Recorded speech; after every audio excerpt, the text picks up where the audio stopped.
What is going on, guys? There's my dog. And there's the Orion 1.5. This is Pez Flips. This is my second video. And, I had mentioned previously that I was waiting for this guy to come in the mail. And it has arrived. It's been about 3 days, maybe. And I've been flipping it a bit. And I'll sum my thoughts up, at least so far, in today's video. First off, I just wanted to point out that I've seen other people in the past, when I was trying to find this knife on YouTube for reviews, there's not actually a ton of them. Now, there are a few very reputable names that have covered the topic. Like I've seen Will Hirsch do an unboxing on his Will Hirsch Flips channel. And obviously Blade Bias, I think, just did it yesterday or something like that, or whenever I decide to upload this. But, we have those two guys covering, and an occasional other, a few other channels as well, but I still think that there's a bit more room for just some more opinion on the topic. So I created myself a little handy cheat sheet, and there it is. So we're gonna go look, and then sound, price, even though it looks like a V, feel, and then what I rated out of 10. So, ow, okay. That was on the bite handle. So let's start with the look. So I personally really enjoy the look of this guy. Now, I know look is a preferential thing and it's subjective, but I think that, with these smooth, simple milling lines, it gives it a very elegant look. I will say that I wish the knife wasn't, there's this really aggressive swath, if I'm saying that right, coming out here, which gives a better weight distribution, makes the chop lens a little bit easier. But with that, as I say as I drop it, but with that, I think I actually prefer the Orion 1.0, I suppose, a bit better with the blade profile, just because I think at times I can go back and forth on this guy. Sometimes I like it, and sometimes I don't. So overall, I would say I'm really happy with the look of this guy. I know that my particular choice was the pink anodization. They didn't really have many other colors at the time. I do think it's really cool that they have the splatter anodization, because I feel like a lot of aluminum balisongs have a really boring option for colorways that are available. I don't know if I personally care for the splatter anodes, but I think it's cool that a maker is offering, different options for the consumer, because I feel like to a certain extent, even just the color speaks to a lot of what you want your knife to be. And Ellie seems a little tired right now, but we'll go to the sound next, as my cheat sheet tells me.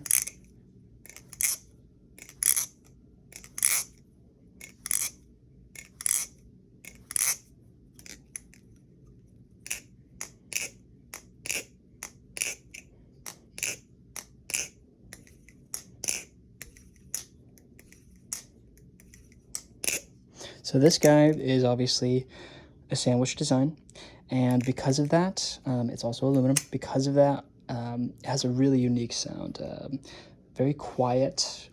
I enjoy flipping this one at night because specifically I don't make a ton of noise, and I can kind of get away with this guy, practicing it too, doing intermediate tricks or whatnot at night. I don't have to worry.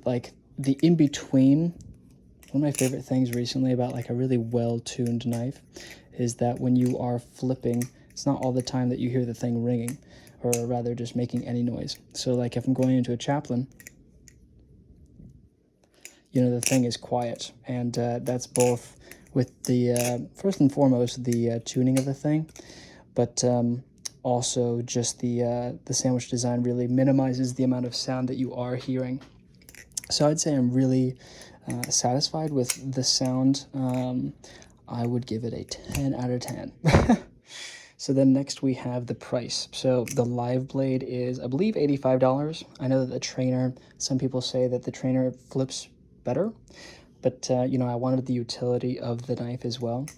And this guy retailed at, so the trainer is 75. I think it's only $10 more, and the live blade is 85. But for me, at least, it was a $10 shipping fee, so it ended up being just under $100 at like $95 or some change or something like that. For the price, I think most people will agree that the price to performance here is very good, especially for a live blade. It's really rare to get one that's worth your while, that actually is a competent flipper, under $100. You know, trainers, it might be a different story. There's a lot more competition in the trainer market because I think it's been more of a, you know, more appealing to children, and that's one of the larger consumers of balisongs, I would argue, at least in terms of the number of customers.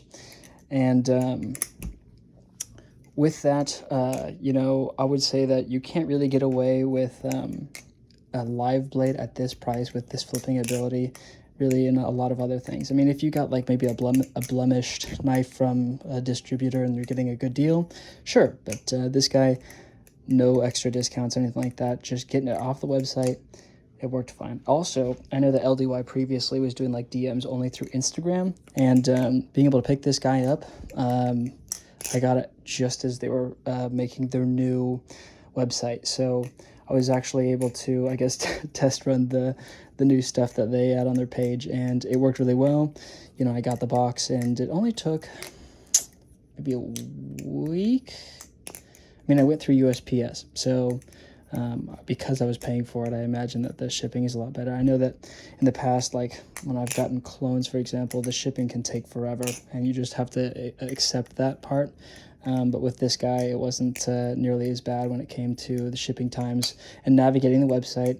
Availability was a little weird. You know, this guy is from the second restock, I think, like the first restock, but the second line of them coming out. All the splatter annos were gone. And I don't think that they have a raw titanium. They have a gray one, which I was considering buying, but I'm also thinking about potentially sanding down the pink on this guy, and maybe like leaving some accents on it, but who knows? We'll see. So looking to the feel, as the cheat sheet says, the balance on this guy is close to neutral. I will say that it's a little weird because you have so much milling going on here. You know, you have the sides, these two little lines here, and this big chunk that's getting milled out on both sides, which then concentrates some of that weight here into the handles. I think this could be mitigated with the spacers. You know, I've seen people in the past, they've like done DIY like wood spacers or like the zippy spacers and stuff like that, and that probably will change the balance profile a little bit, and honestly will probably help this guy. But at least just stock with the live blade, I will say it's relatively neutral. You mean, you can see these fans, there's no wiggle, and they keep going. You know, the concentrated weight at the ends can make the flipping feel at times a little sluggish, and like you want it to do something and it doesn't quite cooperate with what you're trying to have it do. But I would say all in all, like this guy really does well, considering, again, that price to performance ratio. Despite that, I'll probably pay, I feel like, I don't know if I haven't had an actual Kraken, so I can't compare it to that, but I feel like it is close in contention, considering what you're getting for what you're paying for. When I'm thinking about like what I'm going to give it out of 10, obviously I need to give it more time, but my initial impressions are very strong. And I feel like another interesting thing that I didn't mention was this guy has titanium washers, whereas most, you know, they have the phosphorus bronze, or I think Machine Wise does the steel washers. They might do the titanium ones, I'm not sure. But basically, you know, with the titanium, there's like pros and cons to it. One of the cons being that you can't really flip this guy dry. I'm not exactly sure the specific reasons as to why that is, but I know that with like the phosphorus bronze, which is the most common, you can really get away with whatever you want with those guys. And because they're so cheap, it doesn't really matter if you beat them up, because you can just replace them so easily. Whereas the titanium ones can be a bit more selective, and you know, you have to treat them with a bit more respect, if you will. So that's another thing to keep in mind when you're going into it. But The pros of it is that because it's titanium, it should hold this tolerance, this tune, much longer. And that's a good thing because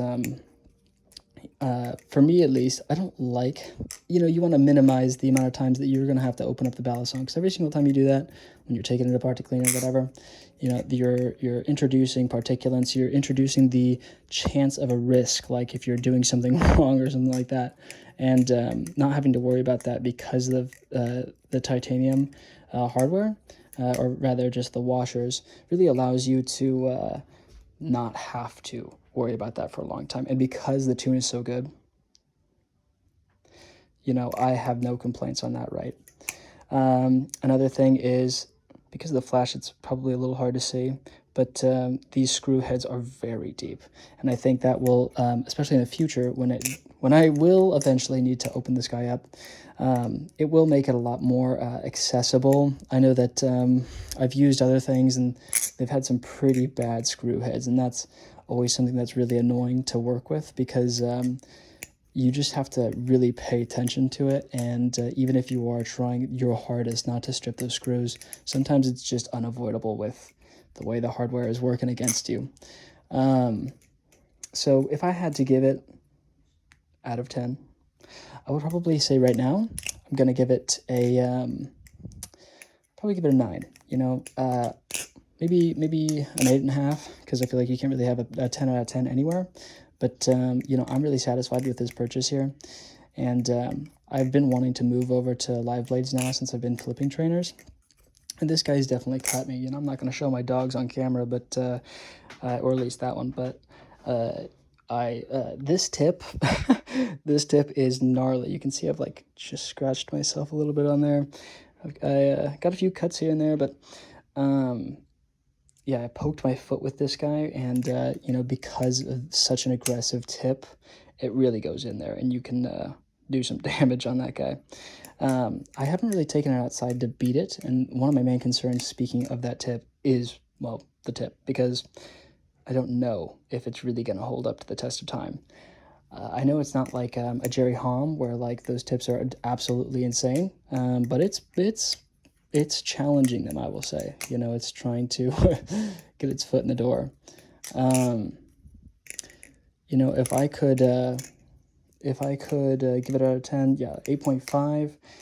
I would say if you are looking for a live blade, like it's your first live blade, or maybe you want to have a second live that you can take out into maybe worse conditions, maybe your beater or something like that, yeah, go ahead and go for this guy, because it's going to do you really well. I know that the people who make, the people who work at LDY, they're a bunch of flippers, so, you do get the utility of that, and I'm excited to see what they make in the future, because I feel like they've already made some really standout product. You think about the Cygnus and how revolutionary that has been to the market right now. I'm excited to see what they do in the future, and I am satisfied with what I've gotten from this guy. So that about sums up the video. I don't think Ellie's going to say goodbye to us, but I will. So see you guys later. Peace. Yeah, bye.